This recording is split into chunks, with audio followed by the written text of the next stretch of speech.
Ug karon guys, inara pud kita mag full video kita sa ato ang pag-harvest sa mga itlog sa atong mga manok. Medyo dugay-dugay na medyo kitang wala kita ka video og sa pagpang-harvest nini karon video ra pud ta sa pagpamulot nini sa mga itlog kanila. Ug ato pong ipakita kaninyo guys nga nakita nga usa ka itlog nga luno sa atong mga manok nang humok kayo wala siya kagay. Ug karon ato nang harvest ug sugod atong unahon rin jay humok kay basig tuwakon ni siya mabuslot ni inon. Atong unahon ini guys kay nay usa ka buk nga itlog nga luno, nay siyam ka buk, moy kasiyam ning nay luno nga itlog atong mo ni siya guys luno nga itlog humok kayo uboy-huboy siya kung imoy kapon na balik na puning manok. Atong una-una to ni kay mo balik na pug loob ning manok diri nga usa kay wa pa dagay ni kagawas ni itlog.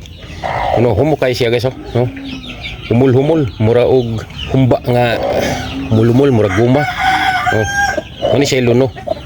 Kadua pa kita ka kuha og mga itlog nga luno diri sa tuwa yung mga manok. Atong kuhaon kay gusto ining manok nga iyang ilogo ning itlog nga atong gi-harvest. Sa pata dito sa tikas. Ani siya luno. Wa jud siya kagay ganina ra ni. Ato isunod ring diri sa may iskina usa pa nato iri sa may karton ug sa ibabaw sa kurungan. Tapok-tapok ra ang pag-itlog ni itong mga manok.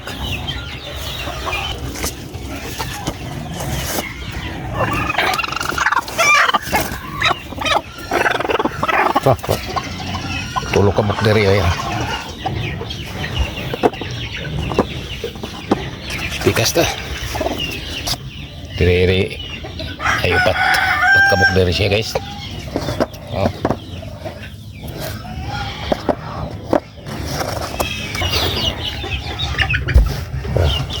Tiyaga pun siya ring may karton. Siya ay siyam gyapon kabuk. So siyam kabuk gyapon dari sa may karton.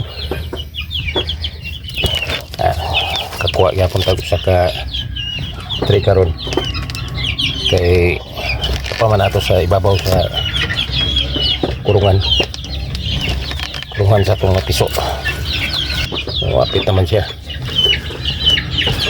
kulang na maglima kabuk o sa katri.